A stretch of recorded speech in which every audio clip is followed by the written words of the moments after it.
Hello વિદ્યાર્થી મિત્રો, સ્વાગત છે આપ સર્વ વિદ્યાર્થી મિત્રોનું આપ સર્વની એક જ માત્ર યુટ્યુબ ચેનલ પર। વિદ્યાર્થી મિત્રો, આજે આપણે ધોરણ 9નું સામાજિક વિજ્ઞાનનો મોસ્ટ આઈએમપી પ્રશ્નપત્ર વિથ સોલ્યુશન વિભાગ બી, સી, ડી અને વિભાગ એનું સંપૂર્ણ લખેલું ટાઈપ કરેલું સોલ્યુશન જોઈ શકો છો। આ પીડીએફ તમે ફ્રીની અંદર ક્યાંથી મેળવી શકો છો એના વિશે પણ હું તમને જણાવીશ, જેથી તમે આના ઉપરથી તૈયારી પોતાની કરી શકો। તો જોઈએ, પહેલાં જ છે જોડકા સિરાજ ઉદ્દૌલા। તો વિદ્યાર્થી મિત્રો, એની અંદર જવાબ આવશે પ્લાસીનું યુદ્ધ। એની અંદર સિરાજ ઉદ્દૌલાને જોડીશું। જાનકી અમ્મા, તો એની અંદર જવાબ આવશે વિદ્યાર્થી મિત્રો એ વનસ્પતિ ક્ષેત્ર। EVM ઇલેક્ટ્રોનિક વોટિંગ મશીન અને દરિયાઈ રાષ્ટ્રીય ઉદ્યાન, તો વિદ્યાર્થી મિત્રો એના અંદર જવાબ આવશે કચ્છનો અખાત। ઓકે, ખંભાતનો નહીં, કચ્છનો। ઓકે, નીચેના ખરા છે કે ખોટા તે લખો। ગોપાલકૃષ્ણ ગોખલે ગાંધીજીના ગુરુ હતા, તો ખરું છે। લોક અદાલતની રચના ન્યાય સસ્તો બન્યો, સરખો છે। ઓકે, લોક અદાલતની રચનાથી ન્યાય સસ્તો બન્યો છે, તો ખરું। ઓકે, ખરું છે, થોડું ટાઈપિંગની અંદર મિસ્ટેક થઈ ગઈ છે। ભારત દેશ ઉત્તર ગોળાર્ધની અંદર આફ્રિકા ખંડના દક્ષિણ ભાગની અંદર આવેલા છે, તો ખોટું વિદ્યાર્થી મિત્રો આ જૂનું પેપર છે, જે આઈએમપી કહી શકાય તમારા માટે। એટલા માટે આની અંદર થોડું નવી પેટર્ન પ્રમાણે નહીં હોય, કે જે કહીએ ને કે હેતુલક્ષી 24 હોય છે, એમ નહીં હોય। આની અંદર થોડાક જ 16 માર્ક્સના હેતુલક્ષી છે અને બીજા બધા પ્રશ્નો છે, પરંતુ મેં કહીએ ને પ્રશ્નોની અંદર કમ્પ્લીટ જ જાળવી રાખ્યું છે। સૂચનાઓ કમ્પ્લીટ છે કે કઈ રીતે કયું હશે, તો આઈએમપી પ્રશ્નપત્ર તમારા માટે કહી શકાય, એટલે પૂરેપૂરું જોજો। 1-2 શબ્દની અંદર જવાબ લખો। એની અંદર છે દ્વિતીય વિશ્વયુદ્ધ પછી કઈ બે મહાસત્તાઓ વચ્ચે વિશ્વ પર પ્રભુત્વ જમાવવા માટે સ્પર્ધા શરૂ થઈ? અમેરિકા અને ચીન। ખોટું વિદ્યાર્થી મિત્રો, અમેરિકા અને ચીન નહીં। ઓકે, અહીંયા ચીન લખવામાં આવ્યું છે, ખોટું। બીજો કયો દેશ છે એ તમારે મને કહેવાનું, ચીન ખોટું છે। ઓકે, આઝાદી પ્રાપ્ત થતાં ભારતના કયા રાજાએ સૌપ્રથમ જવાબદાર સરકારનો શુભારંભ કર્યો? તો કૃષ્ણકુમાર સિંહે। અને કયા રાજ્યના એરા કહીએ તો મહારાજા હતા, એ તમારે મને કહેવાનું છે। પંજાબનો મુખ્ય તહેવાર કયો છે? તો વૈશાખી અને લોહરી। એ દિવસે તમને ખબર હશે કે પેલા એક અંગ્રેજ અધિકારી હતી, એને ગોળીબાર કરાવ્યો હતો। એ બાગનું નામ જલિયાવાલા બાગ હત્યાકાંડ। ઓકે, જલિયાવાલા બાગની અંદર એ વખતે વૈશાખીનો તહેવાર હતો। યોગ્ય વિકલ્પ પસંદ કરી ખાલી જગ્યા પૂરવાની છે કે સુભાષચંદ્ર બાબુનું ખાલી જગ્યા અકસ્માતના અવસાન થયું, એ બાબત આજે પણ એક વણ ઉકેલ્યું રહસ્ય છે, તો વિમાનના અકસ્માતની અંદર। કાયદા માટેની દરખાસ્તને ખાલી જગ્યા કહેવાય છે, તો ખરડો। ગંગાનો પ્રવાહ બાંગ્લાદેશના અંદર ખાલી જગ્યા નામે ઓળખાય છે, તો પદ્મના। યોગ્ય વિકલ્પ પસંદ કરી જવાબ લખો। આજે વિશ્વના કેટલાક દેશો બિનજોડાણવાદી જૂથના સભ્યો છે? ઓકે, આર્ય 100થી વધુ। કયા દિવસને માનવ હક દિન તરીકે ઉજવવામાં આવે છે? 10 ડિસેમ્બર। સુનામી શબ્દનો અર્થ જાપાનીઝ ભાષાની અંદર શું અર્થ થાય છે? વિનાશક મોજા। વિભાગ બી જોઈ લઈએ। એની અંદર 13 પ્રશ્ન છે, તેની અંદરથી તમારે કોઈ પણ 9 પ્રશ્નો લખવાના રહેશે। 17મો પ્રશ્ન છે કે 22મી જાન્યુઆરી 1905ના દિવસે રશિયાના લોહિયાળ રવિવાર તરીકે ઓળખવામાં આવે છે, વિધાન સમજાવો। તો સરસ મજાનું લખ્યું છે કે 22 જાન્યુઆરી 1905ના રવિવારના દિવસે ફાધર ગેપોન નામના એક પાદરીના નેતૃત્વ નીચે એક વિશાળ લોકોનું સરઘસ ઝાર નિકોલસ બીજાને આવેદનપત્ર આપવા તેમના મહેલે ગયું। બધા લોકો નિશસ્ત્ર હતા। આ લોકો પર ઝારે લશ્કર દ્વારા ગોળીબાર કરાવી હજારો નિર્દોષ લોકોને મારી નાખ્યા અને હજારોને ઘાયલ કર્યા। સેન્ટ પીટર્સબર્ગનો ઝારના મહેલ આગળનો બરફ લોહીથી લાલ થઈ ગયો હતો। આથી 22 જાન્યુઆરી 1905ના દિવસને રશિયાનો લોહિયાળ રવિવાર તરીકે ઓળખવામાં આવે છે। પરિચય આપો વ્યક્તિનો। અરવિંદ ઘોષ, તો મહર્ષિ અરવિંદ ઘોષે સૌપ્રથમ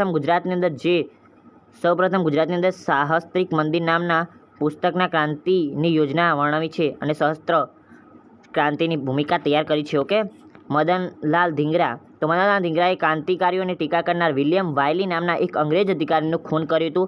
અને અહીંયા વંગલ લખ્યું છે, પરંતુ નહીં, મંગલ પાંડેનો પરિચય તમારે આપવાનો છે। ડૉક્ટર સત્યપાલ વિશે પણ તમારે જણાવવાનું રહેશે। ભારત અને પાકિસ્તાન વચ્ચેના સંબંધો કેવા રહ્યા છે?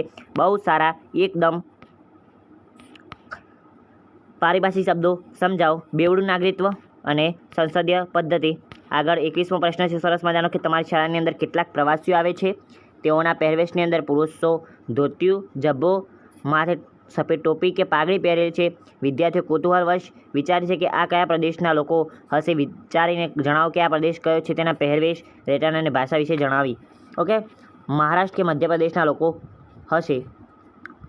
ગુજરાતની અંદર પુરુષો ધોતિયું, જબ્બો કે ચોરણો અને માથે સફેદ ટોપી કે પાઘડી પહેરે છે, જ્યાં સ્ત્રીઓ સાડી, ચણિયો અને કબજો પહેરે છે.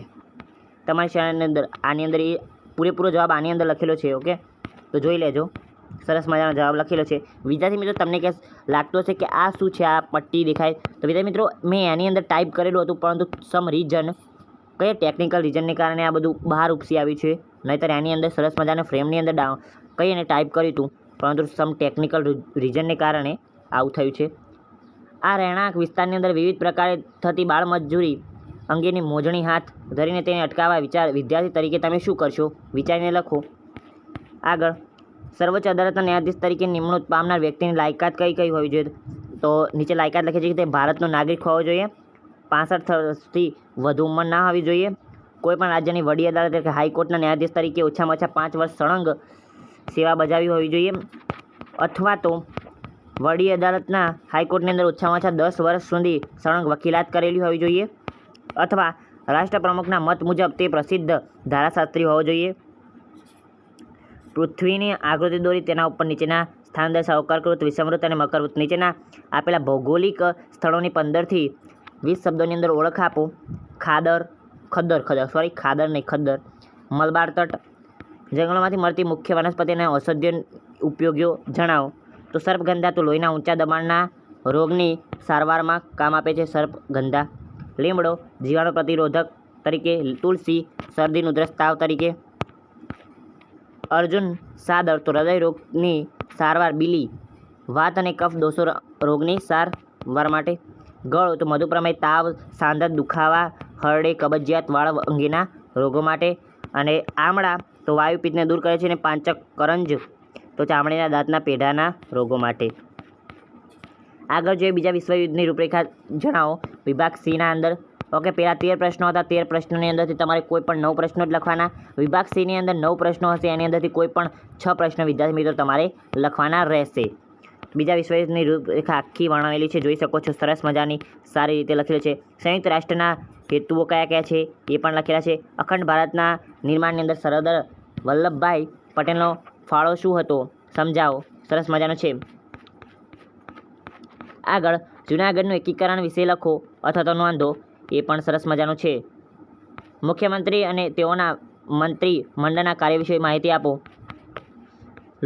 લોકશાહીના અંદર ગુપ્ત મતદાનનું મહત્ત્વ સમજાવો. આગળ, પશ્ચિમ ભારતના લોકો તહેવાર, ઉત્સવો અને મેળાઓ વિશે માહિતી આપો. પૂર્વ ભારતના રાજ્યોના નામ આપો તથા બંગાળી પુરુષો અને સ્ત્રીઓના પહેરવેશ વિશે માહિતી આપો. બંગાળીઓના પુરુષોના પહેરવેશ અને કહીએ ને એ બહુ જ મહત્ત્વના છે, એટલે મોસ્ટ આઈએમપી પ્રશ્ન છે તમારા માટે. ટીક કરી દેજો. ચલો, હું એના ઉપર મારી સાઇન કરી દઉં. ઓકે, એટલે સરસ મજાનું ઓકે કમ્પ્લીટ. એટલે મોસ્ટ આઈએમપી પ્રશ્ન ગણી લેવાનો, હું મારી સાઇન કરું એટલે. ઓકે, સંસદીય લોકશાહી અને પ્રમુખ લોકશાહી, આ પણ આઈએમપી કહી શકાય. ઓકે, તો તૈયાર કરી દેજો. ટ્રાફિક સમસ્યા નિવારવા શું કરવું જોઈએ? વિભાગ D એની અંદર જોઈએ. આની અંદર તમને કુલ 8 પ્રશ્નો આપશે. 8 નહીં, નકશા સુધી 8. કુલ 7 પ્રશ્નો હશે લખવાના અને એક 8મો નકશો. નકશા તો ફાઇનલ જ રહેશે, નકશો તો કરવાનો જ, પરંતુ 7 પ્રશ્નો છે. એની અંદરથી ગમે તે 4 તમારે લખવાના અને 5મો નકશો ફરજિયાત છે. હિન્દ છોડો ચળવળ 1942ની અંદર સરસ મજાનું છે. ડુ ઓર ડાય, કરેગે યા મરેગે. અને એના સિવાય બીજો પણ પ્રશ્ન પૂછાય છે કે હિન્દ છોડો ચળવળના બનાવો, એ પણ લખેલો છે જવાબ, તો ધ્યાન રાખજો. આગળ આપણો પ્રશ્ન છે કે વિજ્ઞાન અને ટેકનોલોજીના ક્ષેત્રે ભારતે સાધેલી પ્રગતિ વિશે સવિસ્તાર વર્ણવો. એના પછી આપણો પ્રશ્ન છે કે આપણા દેશના રાજકીય પક્ષો વિશે વિસ્તૃત માહિતી આપો. ઓકે, બીજેપીને ઘણા બધા પક્ષો છે. કોંગ્રેસને INS કોંગ્રેસને, CPI community party of India, CPIM community party of India, Marxist Bahujan Samajwadi party, Rashtriya Congress party, રાષ્ટ્રીય પક્ષો છે. ઓકે, આવી રીતે ઘણા બધા છે. મહારાષ્ટ્રની શિવસેના, પછી અસમનો અસમ ગણ પરિષદ, દિલ્હીના અંદર આમ આદમી પાર્ટી સરસ મજાનું કામ નિભાવી રહી છે. વચ્ચે તો બહુ મોટો કહીએ ને જમ્મુ કાશ્મીરનો નેશનલ કોન્ફરન્સ અને લોકશાહીની અંદર લોકમત ગણનાર માધ્યમ વિશે જણાવો. એ તમારે વિદ્યાર્થી મિત્રો તમારી રીતે તૈયાર કરવાનું છે.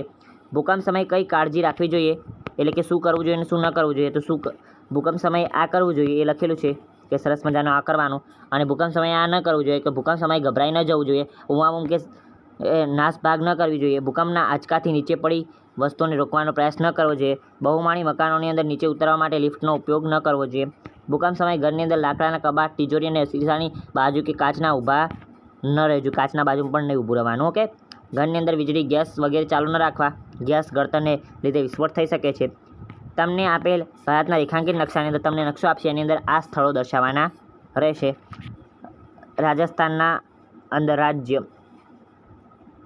રાજસ્થાન રાજ્ય પર્વતીય જમીન ધરાવતું એક રાજ્ય. હિમાચલ પ્રદેશ, નર્મદા નદી, કાઝીરંગા રાષ્ટ્રીય ઉદ્યાન. તો વિદ્યાર્થી મિત્રો, આ સરસ મજાનું છે પેપર આપણું. જો તમે ચેનલને સબસ્ક્રાઈબ ના કર્યો તો સબસ્ક્રાઈબ કરી દેજો. અને આ થોડું બાય ઉપસી આવ્યું છે, હું એડિટ કરીને અંદર થોડું ફિટ કરી દઈએ. એટલે જો તમારે આ ફ્રીની અંદર PDF જોઈતી હોય તો મેં કીધું તેમ જ વોટ્સઅપ ગ્રુપની લિંક તમને નીચે ડિસ્ક્રિપ્શનની અંદર આપેલી છે, અને ટેલિગ્રામ ગ્રુપની પણ નીચે લિંક ડિસ્ક્રિપ્શનની અંદર આપેલી છે. ત્યાંથી તમે જોઈન થઈ જજો બંને જગ્યાએ. હું તમને ફ્રીની અંદર PDF બંને જગ્યાએ મોકલી દઈશ. તો આવજો. તાતા good bye, take care, love you all.